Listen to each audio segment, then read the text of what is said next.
считаю необходимым принять уже давно назревшее решение. Незамедлительно признать независимость и суверенитет Донецкой Народной Республики и Луганской Народной Республики. Прошу Федеральное собрание Российской Федерации поддержать это решение, а затем и ратифицировать договоры о дружбе и взаимопомощи с обеими республиками.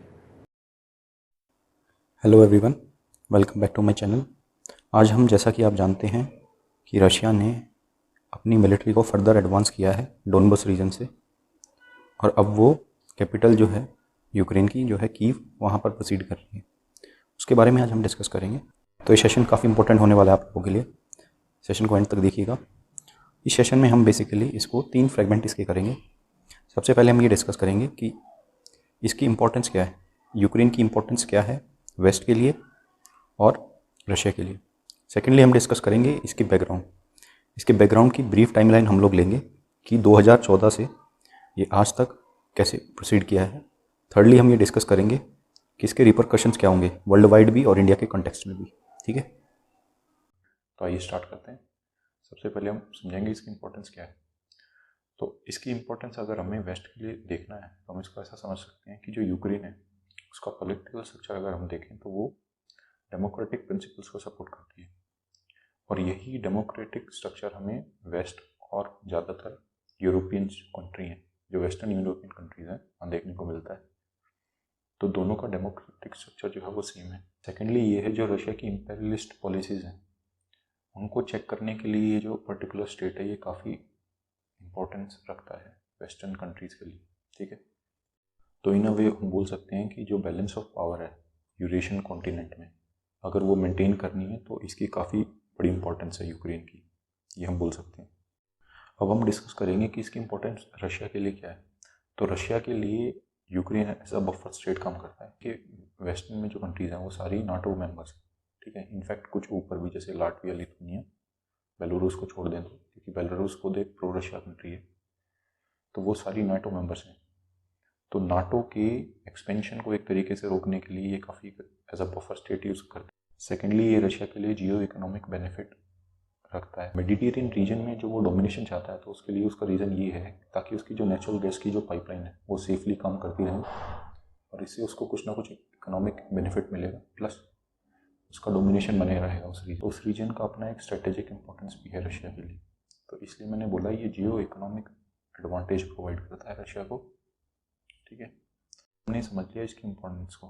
ठीक है, दोनों पावर्स के लिए, वेस्टर्न और रशिया के लिए। अब हम डिस्कस करेंगे कि इसका बैकग्राउंड कैसे है, ये एडवांसमेंट कैसे हुई आज तक। तो जो यूक्रेन का अगर आप मैप देखेंगे तो यूक्रेन को आप 2 पार्ट में डिवाइड कर सकते हैं, समझ गया, वेस्टर्न यूक्रेन और एक है ईस्टर्न यूक्रेन। जो ईस्टर्न यूक्रेन है उसमें 2 रीजन्स मेनली हैं जिनको मिला के हम बोल सकते हैं कंबाइंड डोनबास रीजन। ये जो डोनबास रीजन है ये लोहांस्क और डोनेस्क रीजन से मिलकर बना है। ठीक, तो इस डोनबास रीजन की सिग्निफिकेंस ये है, तो ये जो 2 रीजन है लुहांस्क और डोनेस्क, ये ऑटोनोमस रीजन है, तो वो चाहते हैं कि जो यूक्रेन है वो रशिया का पार्ट हो जाए। ठीक है, जैसा कि पहले यूएसएसआर के टाइम पे था। तो इनके जो लीडर्स हैं वो प्रो रशिया हैं। ठीक है, और ओवर द टाइम उन्होंने क्या किया है कि जो रशिया जो है उसने इंटेंशनली यहाँ पर जो रशियन पीपल है उनको सेटल कराया ताकि इसकी डेमोग्राफी को चेंज किया जा सके। ठीक है, जबकि जो वेस्टर्न यूक्रेन है वो प्रो वेस्ट है, वो इंडिपेंडेंट यूक्रेन की डिमांड करता है। ठीक है, तो जो ये मिलिट्री को डिप्लॉय किया गया था इसके पीछे रीज़न ये बताया जाता है कि यहाँ पर जो सेपरेटिस्ट ग्रुप थे, ठीक है, तो उसके ऊपर एग्रेशन किया गया था जो यूक्रेन की मिलिट्री उनके द्वारा। तो उसके रिएक्शन में जो रशिया है उसने क्या किया, अपने मिलिट्री को डिप्लॉय कर दिया इस रीजन में। इनिशियली इनकी स्ट्रेंथ इतनी ज़्यादा नहीं थी, बट ओवर द टाइम क्या होता है कि जो वेस्ट है, तो वेस्टर्न जो कंट्रीज़ हैं वो इनके ऊपर सैंक्शंस वगैरह इम्पोज करने के लिए बोलते हैं। तो रशिया क्या करता है कि अपनी जो डिप्लॉयमेंट है उसको बढ़ा देता है, जो ट्रूप डिप्लॉयमेंट है उसको बढ़ा देता है, क्योंकि वो ये डिमांड कर रहा था कि ये एश्योरेंस उसको मिले कि वेस्ट से कि जो यूक्रेन है वो कभी भी नाटो का पार्ट नहीं बनेगा। ठीक है, तो ये उसकी फोरमोस्ट डिमांड थी, बट इस डिमांड को फुलफिल नहीं कराया जाता तो वो अपनी ट्रूप्स को बढ़ा देता है। तो जब वो ट्रूप्स को बढ़ाता है तो इधर से जो यूक्रेन की मिलिट्री है वो भी इस रीजन में आ जाती है, ठीक है। और कट टू 3-4 दिन पहले आपने जैसे सुना होगा, हुआ क्या कि जो पुतिन है उसने इस 2 रीजन, जो लुहांस्क और डोनेस्क जो रीजन है, उसको as a independent country recognise कर लिया। क्या कि जो इसका नॉर्थन वाला रीजन है, जहाँ अगर हम देखें यूक्रेन के नॉर्थ में है बेलारूस, जो कि एक प्रो रशिया कंट्री है, तो उसने वहाँ अपने ट्रूप डिप्लॉय कर दिए। इधर मोल्डोवा में कुछ पार्ट्स में अपने ट्रूप डिप्लॉय कर दिए। तो एक तरीके से हम बोल सकते हैं यूक्रेन को एनसर्कल कर दिया उसने, ठीक है। अब यूक्रेन को एनसर्कल करने के बाद उसने क्या किया, अब अपने ट्रूप को आगे एडवांस करा, जैसा जो आज हम न्यूज़ पढ़ रहे थे। तो पहले जो इनकी मिलिट्री थी तो वो कुछ पार्ट में थी डोनबास रीजन की, मतलब लुहांस्क और डोनेस्क कंप्लीट रीजन में नहीं थी डिप्लॉय, कुछ पार्ट में थी। अब उसने क्या किया है कि इसको और आगे एडवांस कर दिया, ठीक है। पूरा का पूरा ये जो रीजन है डोनबास का, इसमें उन्होंने अपनी ट्रूप डिप्लॉय कर दिया, वो अब आगे बढ़ चुके हैं, ठीक है। और इनकी जो कैपिटल है वो सिर्फ और सिर्फ 40 से 50 किलोमीटर दूर है बेलारूस से। तो उस पर भी काफ़ी प्रेशर आ रहा है, वेस्टर्न पावर्स हैं वो काफ़ी सैंक्शन इम्पोज कर रहे हैं उस पर, ठीक है। सैंक्शन जैसे कि उनके जो बिलियनियर्स हैं जो इंटरनेशनल बिजनेस वगैरह करते हैं, तो उनके अकाउंट्स वगैरह फ्रीज कर दिए उन्होंने, ठीक है। एक स्विफ्ट बैन आपने सुना होगा भी लगाया है, ठीक है।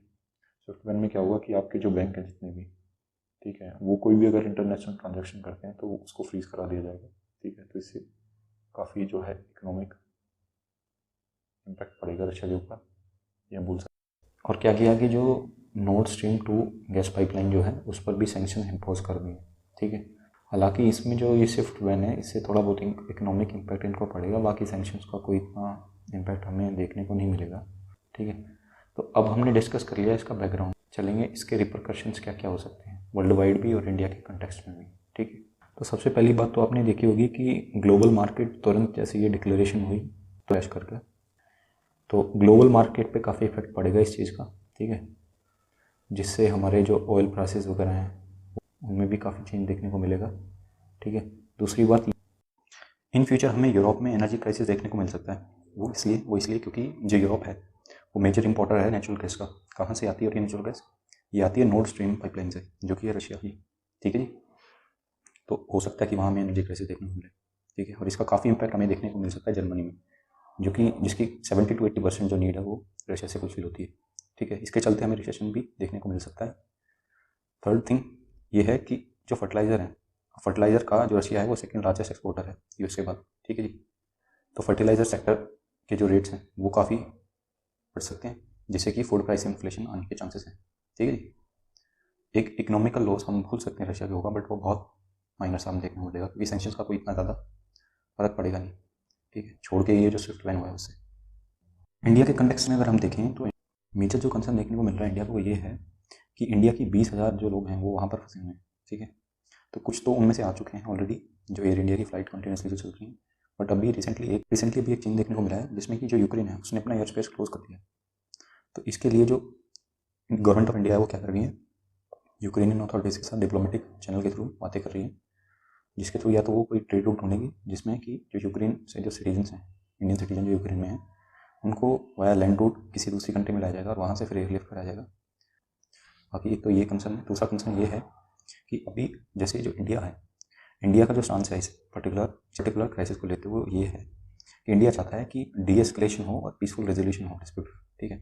बट इंडिया को ध्यान में ये भी रखना चाहिए कि इंडिया की अभी दिसंबर 21 में 2+2 डायलॉग हुआ था रशिया के साथ, ठीक है।